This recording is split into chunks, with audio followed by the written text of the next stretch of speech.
बांग्लादेश और भारत की फौजें आमने सामने आ गई।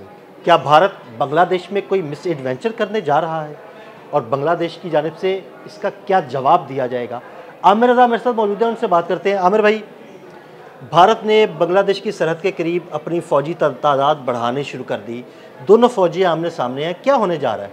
देखिए, सबसे पहली बात तो यह है कि अपने मशरक़ से मार खाने के बाद भारत ने मगरब की तरफ मुँह कर लिया। यानी अगर ये कहा जाए कि जंग मई में उसको जो शिकस्त हुई उसका बदला लेने के लिए या उस पर जो इस वक्त फ़ौज का मोराल डाउन है उसको अप करने के लिए उसको शायद नज़र आया कि बांग्लादेश एक कमज़ोर मुल्क है, फ़ौजी लिहाज से बात कर रहा हूँ, कमज़ोर मुल्क है, तो वहाँ पर दबाव बढ़ाया जाए।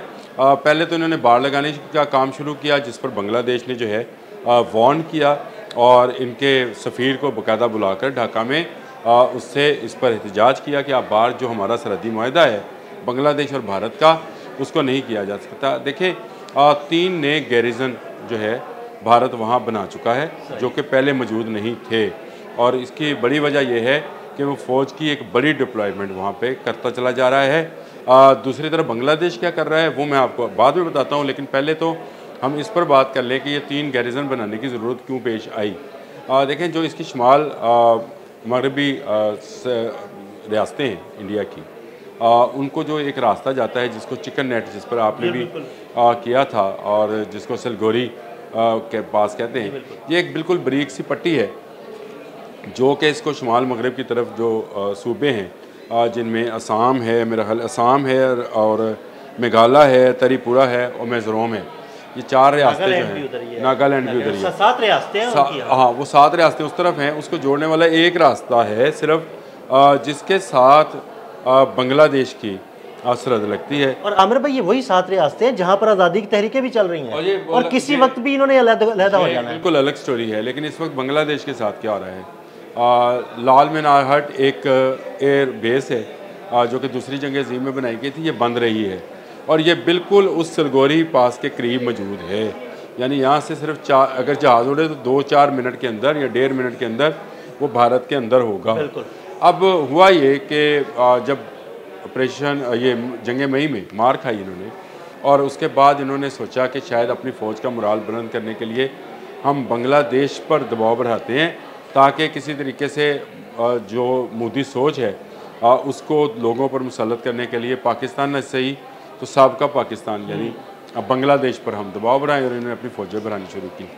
जब ये मामलात चीन की नज़र में आए, क्योंकि चीन का भी इस इलाके पर इंटरेस्ट है जो कि होना भी चाहिए, और चीन तो इस बहुत सारा यहाँ का इलाका जो है ना वो क्लेम करता है कि हमारा है। ये बहुत सारा इलाका उन 7 रियासतों में से करता है।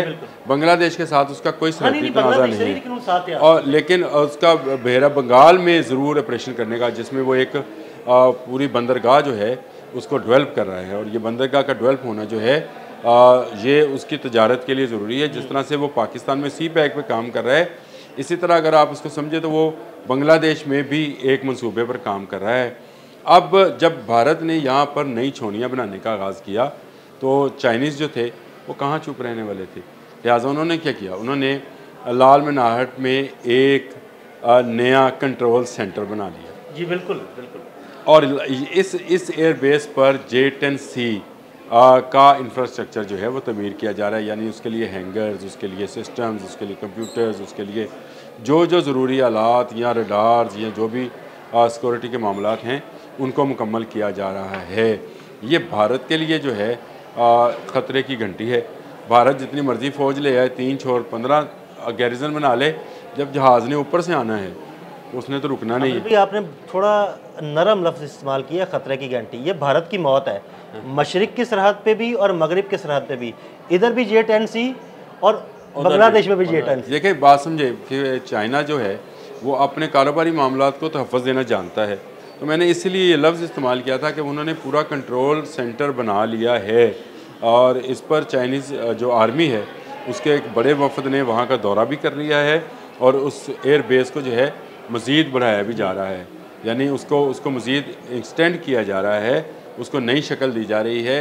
ये एक ऐसी एयर बेस होगी जिसको चाइना जब चाहेगा इंडिया के ख़िलाफ़ इस्तेमाल कर लेगा, और भारत का क्योंकि चाइना के साथ भी दुश्मनी का रिश्ता है, दोस्ती का रिश्ता तो है नहीं, तो बांग्लादेश को इसमें यह फ़ायदा होने जा रहा है कि जिसको कमज़ोर समझा जा रहा था कि वो शायद अददी लिहाज से या टेक्नोलॉजी के लिहाज से, दिफाई पैदावार के लिहाज से भारत का मुकाबला नहीं कर पाएगा, और किसी हद तक भारत की जो कंपनीज थी असला साज, वो बांग्लादेश में हसीना वाजिद के दौर में अपना सामान फ़रोख्त भी करती रही हैं, महदूद पैमाने पे सही, लेकिन उनकी फ़रोख्त होती रही है, वो भी बंद हो गई। यानी यहाँ से जो बंगालियों का खून पसीने की कमाई थी वो निचोड़ कर जो भारत जा रही थी, वो भी बंद हो गई। चाइना इसमें बराह रास्त अब दाखिल है। अब अगर आप इस बात को समझें कि अगर हमला होता है तो लाल मीनार पे किसका कंट्रोल होगा? चीन का। हमला किस पर समझा जाएगा? चीन का। तो बांग्लादेश ने इस एक मुआहदे के तहत, यानी एक एयर बेस को इस्तेमाल करने के लिए, डेवलप करने के लिए जो ठेका दिया चाइनीज़ को, वो पूरे इंडिया के लिए काफ़ी है। और जब जाएंगे ये जो छोटी सी लाइन है इसको काट दिया जाएगा, 7 रियासतें तो उसी वक्त बिल्कुल ज़मीनी रास्ता कट जाएगा, और ज़मीनी रास्ता बिल्कुल कट जाएगा। और ये आप ख़ुद ही बता चुके इसी व्लॉग के अंदर कि चाइना का इन रियासतों के बहुत सारे इलाकों में, क्योंकि इनकी सरहदें सारी चीन और बांग्लादेश के साथ मिलती हैं, किसी की 368 किलोमीटर की सरहद है, किसी की 282 किलोमीटर सरहद है। तो बांग्लादेश का भी जो है ना वो क्लेम है। मैं यही कह रहा हूँ, असम के इलाकों पे है, बांग्लादेश का भी क्लेम है। तो इस तरह से अब हमारा वो साबका मशरक़ी पाकिस्तान जो बांग्लादेश बन चुका है, महफूज हाथों में है। इसलिए अल्लाह का जो है फ़ज़ल तो अपनी जगह पे है और वो उन पर मौजूद है, तो ज़मीनी ताकतें उनके साथ आ खड़ी हुई हैं। तो मैं ये समझता हूँ कि भारत के लिए ये बिल्कुल एक चुनौती है। भारत अपनी फ़ौजें बढ़ा रहा था, एक तरह से अपनी फ़ौज का और आवाम का मोराल बुलंद करने के लिए शायद धमकाना चाहता था, लेकिन अल्लाह ने मदद फरमाई और चीन को इस एयर बेस पर ला बैठाया, और उस बंदरगाह की डेवलपमेंट से बांग्लादेश की आवाम भी तरक्की करेगी। यानी वहाँ का बिज़नेस भी जो है वो फ्लरिश होगा, जो इससे पहले सिर्फ भारत के रास्ते हो रहा था। और इसमें कमाई कौन कर रहा था? भारत कमा रहा था, और बेचारे ये जो थे बंगाली, ये पिस रहे थे, और दुनिया को ये दिखाया जा रहा था, वो सीन दिखाया जा रहा था जो कि भारत भी दिखाता है कि हमारी मईशत बहुत ऊपर जा रही है। हालांकि ये सारा झूठ है, किसी दिन इस झूठ का भी हम तिया पंचा ज़रूर करेंगे। बांग्लादेश के अवाम जो हैं वो वाकई में उस तरह से काबिल नहीं हुए अभी तक कि अपना दिफा भी खुद से कर सकें। उनकी फ़ौज उतनी मजबूत नहीं है, उनकी दिफाई इंडस्ट्री उस काबिल नहीं हुई कि वो अपने जहाज़, टैंक और मिसाइल्स बना सके। उनके पास तो जो जहाज़ मौजूद हैं या टैंक मौजूद है वो भी पुराने हैं, पुरानी जनरेशन के। उनको ज़रूरत नहीं थी, उनकी 2 सरहदें थी, चीन के साथ हैं और इंडिया के साथ हैं। अब चीन के साथ उनका मामला जो थे पहले भी कभी ख़राब नहीं रहे, अभी नहीं है। इंडिया के साथ उनके मामला हसीना वाजिद की वजह से, क्योंकि इंडिया की तो पहली रियासत बनी हुई थी बांग्लादेश, अब वो ख़त्म हुई है। तो भारत को वहाँ पे 3 नए गैरिजन बनाने का जो ख्याल आया, मैं 3 नए गैरिजन के नाम ना आपको बता दूँ। ये सलगोरी कॉरिडोर के करीब उन्होंने बनाए हैं जी। किशनगंज ये बिहार की सरहद पे है, और चोपड़ा ये मगरबी बंगाल में है, और हमूनी ये धोबरी और असम की सरहद जो बांग्लादेश के साथ मिलती है, वहाँ पर 3 गैरिजन जो हैं भारत ने मज़ीद बनाए हैं। फ़ौज की तादाद बढ़ाई है। दूसरी तरफ बांग्लादेश ने भी अपनी उन सरहदों पर जो भारत के साथ लगती हैं, वहाँ न सिर्फ फ़ौज की तादाद में इजाफा किया है, बल्कि लाल मीनार जो उनकी एयर बेस है वहाँ पर चाइनीज़ कंट्रोल रूम भी बना। बहुत शुक्रिया आमिर भाई जी। बिल्कुल, आमिर रज़ा ने बड़ी तफसील के साथ आपको भारत और बांग्लादेश के दरमियान जारी इस तनाज़े की सूरत-ए-हाल के बारे में आगाह किया, और ये भी बताया कि अब वहाँ पर चाइना का किरदार क्या होगा। अदील अहमद और आमिर रज़ा को इजाज़त दीजिएगा। अल्लाह हाफ़िज़।